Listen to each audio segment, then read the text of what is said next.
오늘 함께 읽으신 본문의 말씀을 가지고 응답하시는 하나님이라는 제목으로 함께 말씀의 은혜를 나누기 원합니다. 우리가 오늘 말씀을 좀 이해하기 위해서는요, 어떤 좀 이 말씀의 배경을 좀 이해할 필요가 있는데요. 출애굽기 이제 1장을 보시면요, 이집트로 이주한 야곱의 후손들이 처음에는 70명 정도였는데요. 그 땅에서 하나님이 복을 주셔서 성경 말씀에 기록되어 있기를 생육하고 불어나 번성하고 매우 강하여 고센 땅에서 가득하게 되었다고 말씀합니다. 그 땅에서 하나님의 복을 받고 이집트 땅에서 그 큰 대흉년의 기간을 지나서 하나님이 복을 주어서 이집트 왕에게 살 수 있도록 허락받은 고센 땅에서 그 이스라엘의 야곱의 후손들이 엄청나게 큰 민족을 이루었다는 것을 알 수 있죠. 하지만 출애굽기 1장 8절의 말씀을 보시면요, 새로운 왕이 일어났다고 표현합니다. 새 왕이 일어났다는 것은요, 요셉이 섬기던 그 왕조가 무너지고 새로운 왕조가 세워졌다는 것을 뜻하는데요. 이 새로운 왕조는요, 요셉이 이룬 업적을 의식적으로 무시하고 왜곡했습니다. 그리고 이스라엘 인구가 이집트를 위협할 정도로 많아지자 노예 감독관을 세우고 그들을 노예로 삼습니다. 그래서 이스라엘의 그 식량 창고와 무기고인 비동과 라암셋을 건축하는 노예로 삼게 됩니다. 역사적으로 이스라엘이 이집트에 있었던 기간이 430년 정도 된다고 합니다. 그런데 다른 왕조가 일어나서 이스라엘이 노예 생활을 했던 것이 한 100여 년 정도 된다고 우리가 볼 수 있을 것 같아요. 출애굽기는요, 하나님이 자기 백성을 이집트의 그 잔인한 노예 생활로부터 구원하는 이야기를 다루고 있습니다. 여러분, 오늘날 이 시대의 구원의 이야기를 보면요, 과거에는 그리스 로마 신화에서 신들이 인간 세상에 내려와서 인간들을 구원하는 여러 가지 이야기들이 있었는데요. 오늘날 시대의 그 구원의 이야기를 보면요, 신이 구원하는 것이 아니라 사람들 중에 영웅이 나타나서 난세, 어려운 시대에 영웅이 나타나서 사람들을 구원하는 이야기들로 넘쳐나고 있죠. 그래서 우리들 생각에는요, 신적인 존재가, 아니 신이 사람들을 구원한다는 이야기에 이제 별로 관심이 없어졌습니다. 그런데 성경은요, 한결같이 유일하신 참 하나님이 우리를 구원하신다. 유일하신 참 하나님이 우리의 구원자가 되신다. 그분이 우리의 유일한 구원자가 되신다는 것을 이야기합니다. 그래서 사실 출애굽기의 전체 내용은요, 하나님의 구원을 다루고 있습니다. 그래서 우리가 이 출애굽기를 통하여서 하나님이 그 백성들을 어떻게 구원해 내시는가를 보게 되면요, 그 하나님이 오늘날 우리를 그분의 자녀라고 말씀하시는데 그분의 자녀가 된 우리의 삶을 하나님이 이와 같은 방식으로 구원하신다는 것을 알 수 있습니다. 그리고 우리는 그 하나님께 그 하나님의 구원을 기대할 수 있는 삶을 살 수가 있게 되는 것이죠. 그래서 오늘 말씀을 통해서 저는 세 가지를 생각해 보려고 하는데요. 첫째는 고통받는 자들의 기도를 들으시는 하나님.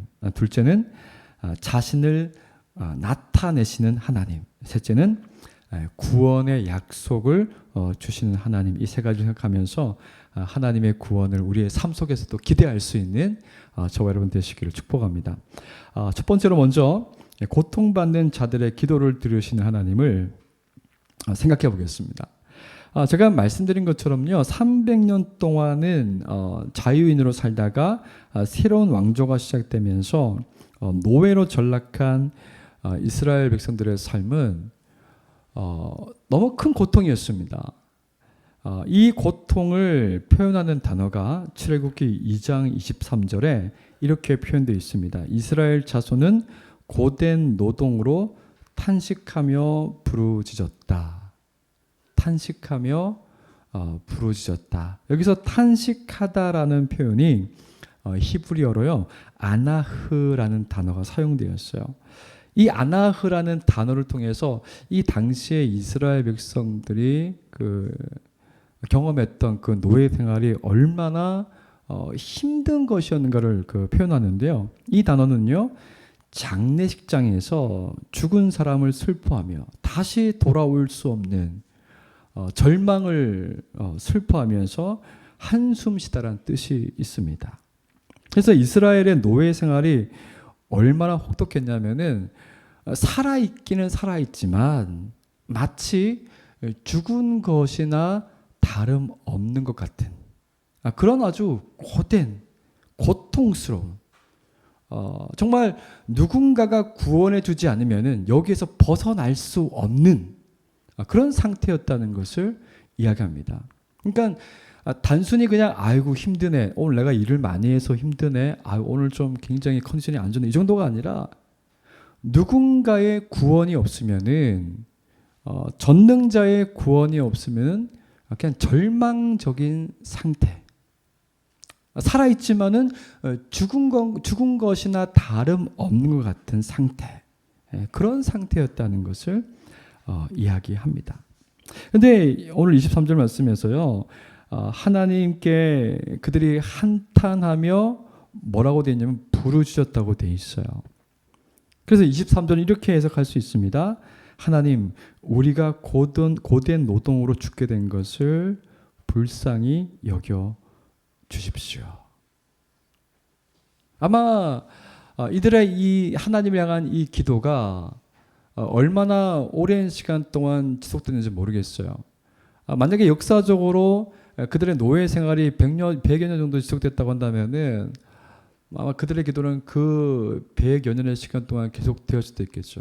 어쨌든 하나님을 향한 그들의 간절한 부르짖음, 그 간절한 부르짖음이 계속 되었다는 것이죠. 그리고 성경은 이 부르짖음이 하나님께 상달되었다고 표현합니다. 그들의 부르짖음이 상달되었다는 것은 하나님께 올라가서 닿았다는 뜻입니다. 여러분, 우리가 하나님을 찾고 그분께 기도하는 것이 왜 중요할까요? 여러분, 우리는 우리의 기도를 듣고 계시는 하나님, 우리가 기도하면 우리의 기도가 그냥 우리 주변을 이렇게 맴돌다가 끝이 나는 것이 아니고요. 성경은 표현하기를 우리가 하나님께 부르짖는 그 모든 기도가 하나님께 올라가서 그분께 닿는다고 표현하고 있어요. 지금 여러분이 한번 기도한다고 생각해 보세요. 하나님께 부르짖는 그 기도가요, 그냥 나 혼자의 독백이 아니라 구원자이신 하나님께 올라가서 닿는다는 거예요. 여러분, 그것만 생각해도 뭔가 마음에 소망이 생기지 않습니까? 내가 하는 이 기도의 소리가 그냥 내 주변을 맴돌다가 그냥 사라지는 게 아니고 하나님께 그것이 다 올라가서 그분께 닿는다고 말하는 것입니다. 그래서 기도는요, 우리에게 소망을 줍니다. 나의 기도를 들으시는 하나님. 여러분, 상담하는 분들이 그 상담하시는 분을 만나가지고 가장 기본적인 상담의 내용이 이렇다고 얘기하잖아요. 찾아가서 내 마음의 어떤 여러 가지 어려운 문제들을 이야기만 해도, 이야기하는 것만으로도 마음의 치유가 일어나는 것 같고 위로를 받는 것 같다는 느낌을 받는다 그러잖아요. 근데 여러분, 그 정도가 아니라 우리 하나님은 우리의 그 삶의 모든 문제에 대해서 구원해 주시는 구원자라는 것을 성경이 이야기하죠.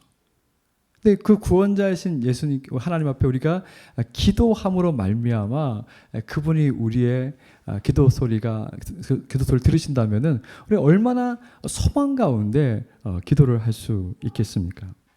여러분, 하나님께서 저와 여러분의 기도를 들으신다는 것을 기억하십시오.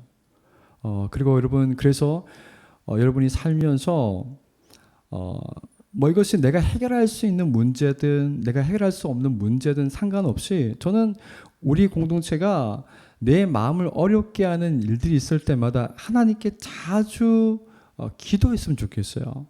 하나님께 내 입술로, 내 마음으로, 내 생각으로 자주 하나님을 찾는 것이 저는 은혜라고 믿습니다. 그럴 때 하나님께서 그 모든 우리의 답답한 마음이 하나님께 올라갔고 하나님을 알고 계신다는 것만 알고 있었던 우리가 얼마나 큰 위로와 힘이 되겠습니까? 여러분, 살면서 하나님 앞에 미주알, 고주알 다 이야기하시기 바랍니다. 자주 하나님께 엎드리시고 또 그분께 기도하면서 또 그분의 말씀을 구하기 위해서 성경도 읽으시고 이렇게 하나님과 어떤 친밀한 관계 속에 있을 때에 여러분, 우리 마음의 고난, 우리 삶의 고통의 문제가 해결되는 것을 저는 경험하게 될 줄 믿습니다. 여러분, 자주 하나님께 나아가십시오. 두 번째로 우리는 자신을 나타내시는 하나님. 우리가 우리의 연약함과 또 우리의 상황의 어려움과 우리의 고통을 하나님께 고백할 때 하나님은 자신을 나타내시는 분이라는 것을 성경이 이야기합니다. 오늘 말씀에서 이제 모세의 이야기가 좀 나오는데요. 하나님께서 이스라엘을 구원하기 위해서 모세를 준비시키는 과정이 성경에 나옵니다. 모세는 바로의 딸에게 입양되어 아들이 되었지만은 애굽 사람을 죽인 일 때문에 바로가 모세를 죽이려고 하자 미디안 땅으로 도망가고 거기에서 결혼을 하고 장인의 양떼를 치는 목자로 살게 됩니다. 근데 하나님께서 이 모세를 이스라엘을 구원해내는 도구로 사용하시죠. 한날 양을 몰다가 하나님의 산 호렙에 이르게 되었는데 거기서 떨기나무 가운데로부터 나오는 불꽃 안에서 하나님의 사자를 만나게 됩니다. 그리고 모세는 그 자리에서 이스라엘 백성을 구원하기 위해서 애굽으로 가라는 하나님의 메신저라는 그런 메신저로 가라는 명령을 받게 됩니다. 그때 모세가 하나님께 이런 질문을 합니다.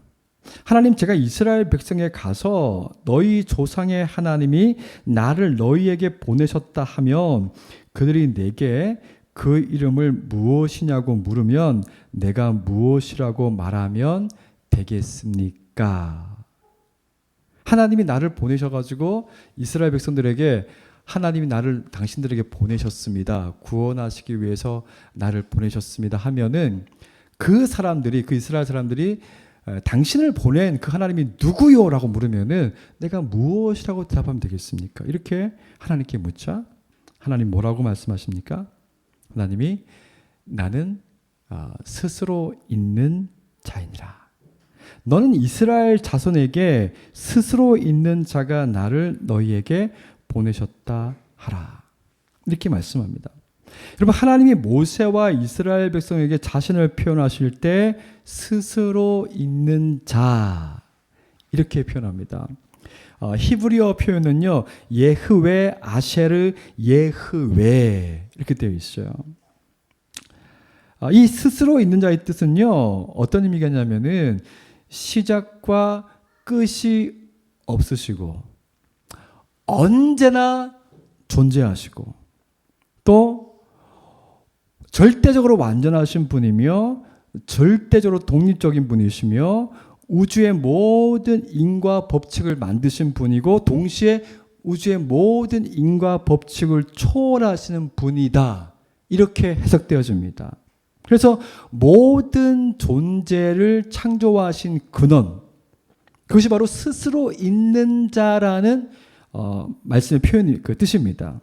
특별히 이 스스로 있는 자라는 하나님의 이름은요, 하나님이 이스라엘의 구원자가 되신다는 것을 말씀하실 때마다 등장하는 이름이에요. 나는 스스로 있는 자이다. 이 말이 어떤 뜻이겠습니까? 이 말을 짧게 설명하면은 나는 영원 전부터 영원까지 있는 유일한 참 신이다. 유일한 참 하나님이다. 모든 것이 나로 시작되었고 나로 말미암고 나에게로 돌아온다. 여러분, 하나님을 우리가 어떤 존재로 믿는가가 우리 신앙에 굉장히 중요합니다. 여러분, 하나님을 어떤 존재로 믿으십니까? 여러분에게 하나님은 어떤 대기업의 회장보다 훨씬 탁월하고 능력이 있으시며 우리를 위해서 모든 것을 하실 수 있는 하나님이라고 믿으십니까? 지금 여기서 하나님이 자신을 스스로 있는 자라고 소개하는 것은요, 나와 같은 존재가 없다는 거예요. 이 세상에 나와 같은 존재가 없다는 겁니다. 이 세상의 유일한 참 하나님이 너와 이스라엘 백성 가운데 함께 할 것이고 내가 이 구원 계획을 이룰 것이라고 말씀하시는 거죠. 그러면 이 구원의 계획은 어떻게 될까요? 완성되는 거죠. 반드시 이루어지는 거죠. 그 과정에서 하나님이 10가지 재앙을 보내시는데 바로가 그 10가지 재앙 중에서 9가지 재앙에는 막 변심하다가도 마지막 10가지 재앙 앞에서는 돌아서서 이스라엘 백성을 결국에 내보내는 것처럼 그 과정이 있긴 하지만은 하나님이 약속하신 구원이 반드시 이루어진다는 거죠. 여러분, 이 하나님이 느껴지십니까? 이 전능자가 여러분 느껴지십니까? 우리는 진짜 이 하나님이 어떤 분인가를 아는 것이 참 중요한 것 같아요. 그런데 우리는 우리의 그 타락한 죄의 본성 때문에요, 이 하나님이 온전히 우리에게 인식되지 않습니다. 어떤 정신의학과 박사가 샤워를 하는 도중에 갑자기 뇌 한쪽이 마비가 됐대요. 그 이성을 관장하는 뇌가 마비가 되면서 순간 어떤 현상을 경험했냐면은 모든 그 합리적인 계산하는 거라든지 분석하는 거라든지 판단하는 건지 이런 어떤 이성적인 논리가 다 사라져 버렸다는 거예요. 그래서 남편의 전화번호 기억도 하나도 안 나고 사람의 이름도 하나도 기억이 안 나고, 근데 아주 신비한 걸 경험했대요. 한쪽 뇌는 남아 있는데 그 감성과 그런 것들을 관장하는 뇌는 남아 있는데 순간 자기가 온 우주와 하나가 된 것 같은 평안함을 느꼈대요. 근데 이 사람이 이제 뇌 과학자다 보니까 열심히 이제 치료를 받으면서 훈련하면서 이 뇌가 그 마비됐던 뇌가 많이 회복이 됐대요. 그러면서 그 사람이 했던 말이 뭐냐면은 내가 이 이성을 관장하는 뇌의 그 말을 갖다가 하루에 2번만 들어야겠다. 오전 9시에서 9시 반, 저녁 9시에서 9시 반. 그 나머지 시간에는 그 이성을 관장하는 뇌의 말을 듣지 않겠다. 왜 이렇게 생각하냐면은 그 이성이 관장하는 뇌의 말을 들으면은 뭔가를 분석하고 판단하니까 그 모든 분석하고 판단하는 것이 다 내 걱정과 염려가 되는 거예요. 그러니까 더 이상 상황을 판단하고 분석하지 않고 오전에 오후에 딱 2번만 분석하고 좀 자유롭게 살겠다. 그렇게 이야기를 했다고요. 근데 여러분, 제가 드리고 싶은 말은 뭐냐면요, 여러분, 우리의 죄의 본성이 그 하나님의 존재를 온전히 인식하지 못하도록 만들어서 그렇지, 만약에 우리와 하나님 사이에 어떤 장벽도 없이 그 스스로 있는 자이신 그 하나님을 우리가 온전히 느낄 수 있다면, 그 스스로 있는 자이신 하나님이 우리와 함께하고 있고 나와 함께하고 있고 우리 가정에 우리 공동체에 함께하고 있다면 여러분 어떤 마음이 들겠습니까? 그 스스로 있는 자, 그 온 우주 만물을 창조하신 하나님, 그 절대자이신 하나님이 저와 여러분의 삶 가운데, 우리 가정에, 우리 공동체 가운데 이 세상을 그 하나님이 다스리고 계신다면은 우리 가운데 어떤 마음이 들겠습니까? 만약에 우리의 죄의 본성이 가지고 있는 그 하나님의 존재를 받아들이지 못하는 그 죄의 인식의 장벽이 무너진다면요, 우리의 삶은 완전히 바뀔 거라고 저는 확신합니다. 그 스스로 있는 자, 그 하나님이 우리와 함께 하신다는 거예요. 그리고 우리를 위한 구원의 계획을 그분이 세우셨다고 말씀하는 거예요. 그러면은 사실 모든 것이 끝난 것이죠. 우리가 믿지 못하는 것은 그 하나님이 스스로 계시는 분이라는 것. 그 자신이 우리에게 그렇게 밝히셨지만은요, 우리가 그분을 믿지 못하는 불신앙에 있습니다. 사랑하는 여러분, 하나님 모세에게, 이스라엘 백성에게 이렇게 자신을 밝히십니다. 나는 스스로 있는 자이다. 나는 온 우주와 만물을 창조한 하나님이다. 나는 내 백성을 구원해 내겠다 하셨으면 구원하십니다. 저와 여러분의 삶이 어떤 상황이 있다 할지라도 그 하나님이 우리에게 다가오셔서 나는 스스로 있는 자이다 하면 우리는 그분 앞에 무릎 꿇게 될 겁니다. 우리는 그분이 하실 일에 대한 기대를 가지게 될 거예요. 우리는 그분이 하실 일에 대한 소망으로 우리의 삶을 대하는 방식이 달라질 겁니다. 여러분, 하나님이 자기 자신을 우리에게 소개하시는 그 이름, 스스로 있는 자. 여러분, 그 하나님을 우리가 믿지 못할 수도 있어요. 그게 우리의 모습이니까요. 하지만 우리가 하나님 앞에 구할 수 있어요. 성령 하나님, 하나님에 대해서 가장 우리가 잘 가르쳐 주시는 분이 성령 하나님을 하셨는데, 성령 하나님, 내게 성부 하나님께서 삼위 하나님께서 스스로 계시는 유일하신 참 하나님이 나와 함께 계시고 나를 구원하신다는 이 말씀을 신뢰하게 해 주십시오. 그럼 그렇게 기도할 때에 그 하나님이, 그 스스로 있는 자이신 그 하나님이 나와 함께 하고 계시다는 것을 우리가 깊이 인식하게 되면요, 잠시 슬퍼할 수 있지만, 잠시 마음이 어려워질 수 있지만, 잠시 내 마음이 절망 가운데 빠질 수 있지만요, 그 모든 것에서 다시 예수 그리스도께서 부활하셨던 것처럼 우리의 마음도, 우리의 삶도 부활하는 것을 경험하게 될 것을 믿습니다. 마지막 세 번째로 이스라엘이 고통 가운데 하나님께 부르짖을 때 하나님이 구원을 약속하십니다. 근데 어떤 구원을 약속하는지 우리가 보기를 원하는데요.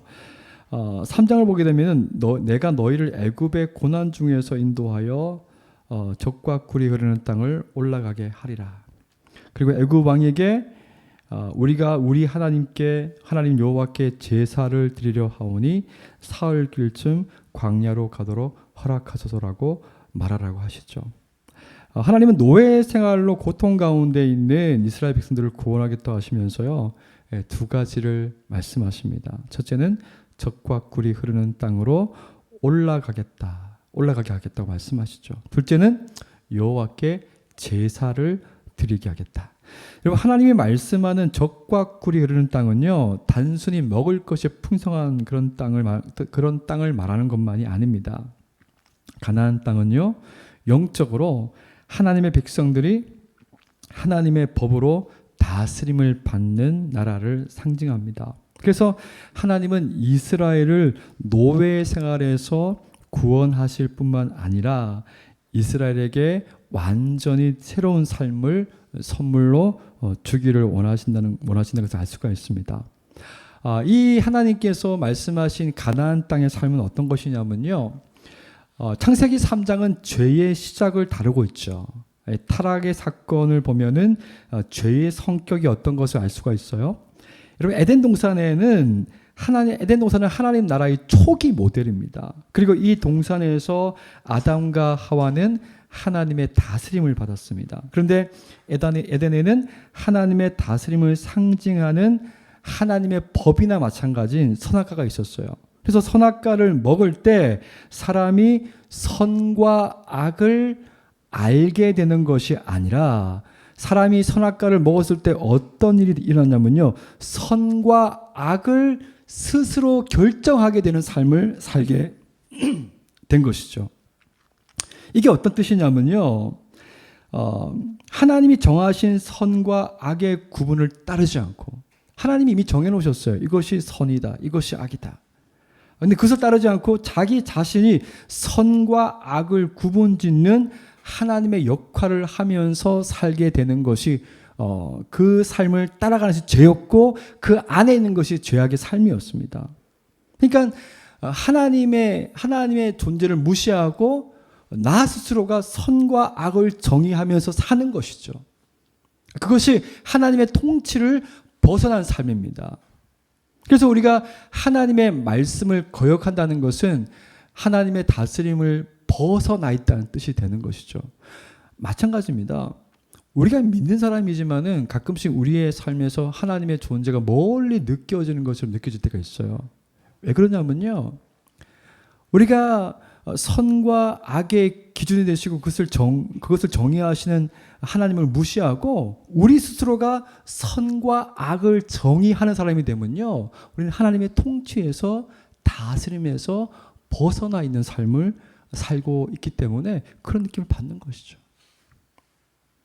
그런데 하나님께서는 이것을 다시 회복시키시는 분입니다.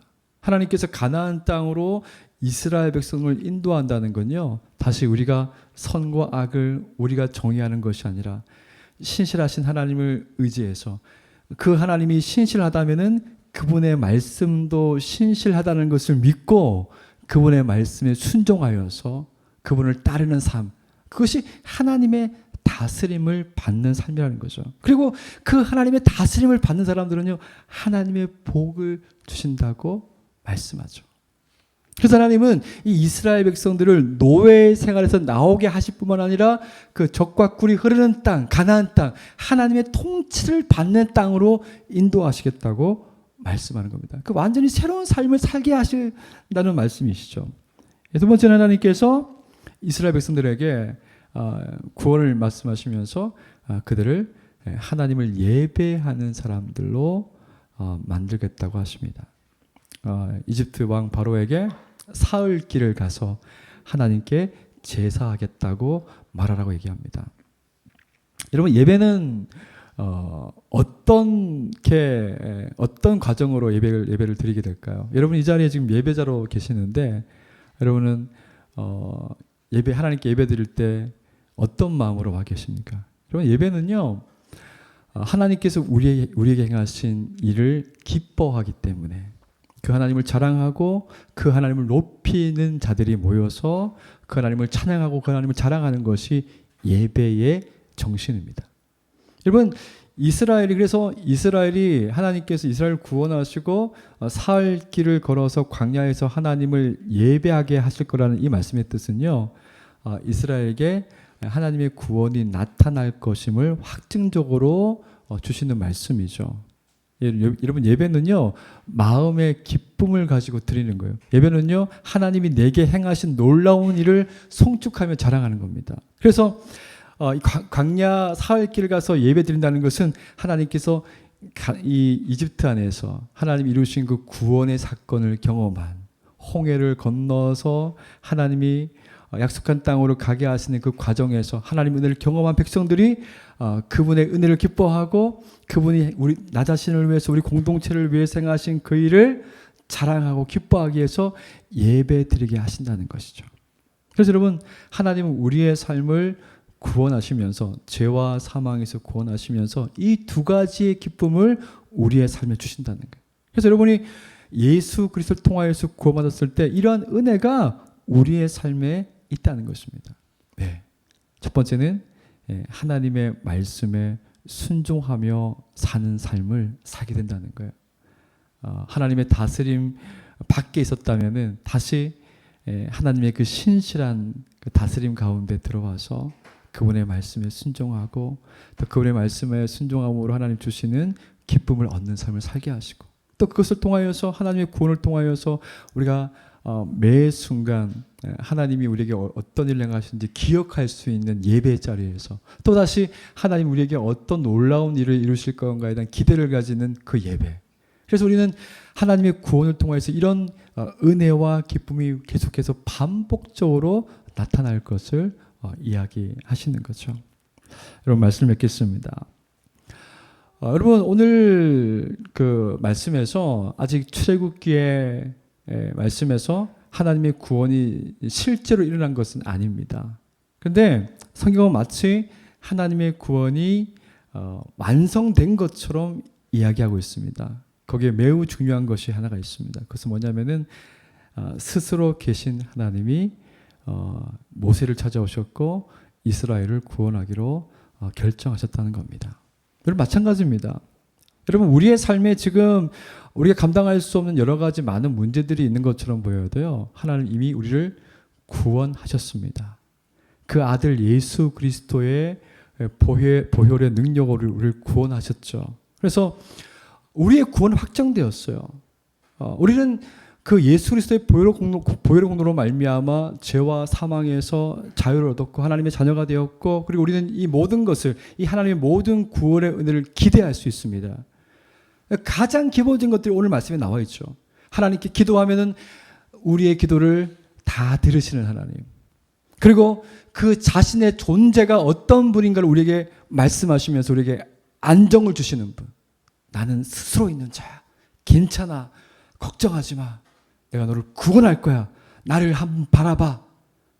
그 홍해 앞에 섰을 때 너희는 하나님이 하나님됨을 알지어다고 말씀하신 것처럼 하나님 자신을 우리에게 계시하시죠. 그리고 하나님은 구원의 약속을 우리에게 주셨죠. 그런데 그 구원의 약속의 보증이 무엇입니까?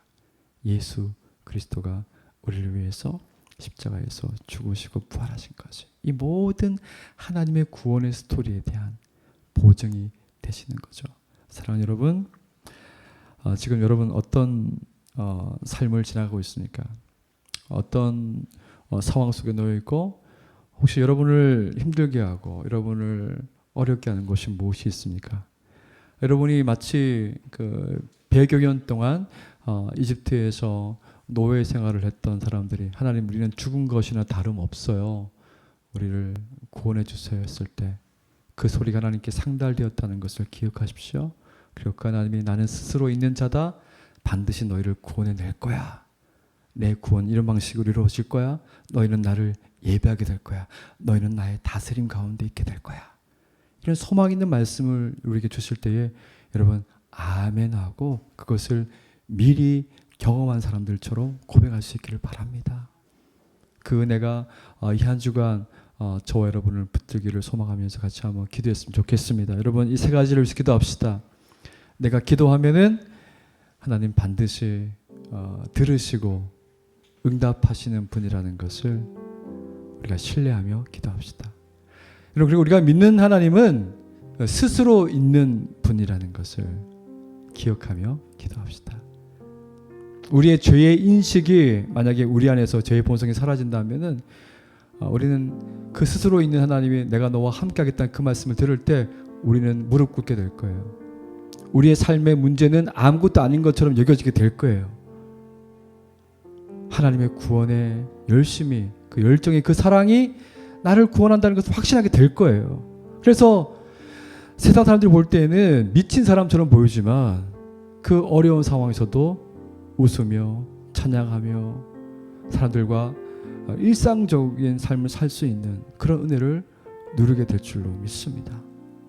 그리고 하나님의 그 구원의 증거가 구체적으로 우리의 삶에 나타나게 될 것을 믿습니다. 내가 하나님의 다스림을 받고 있다는 것을 확신하게 될 겁니다. 그리고 예배를 통하여서 더 하나님을 기뻐하고 그분을 높여드리는 삶을 살게 될 것입니다. 주님 하나님 아버지 이 모든 은혜가 예수 그리스도 안에서 우리에게 나타났던 것을 믿습니다. 신뢰합니다. 이 은혜를 가지고 이 한 주간 살게 하여 주옵소서. 같이 한번 간절히 기도하겠습니다.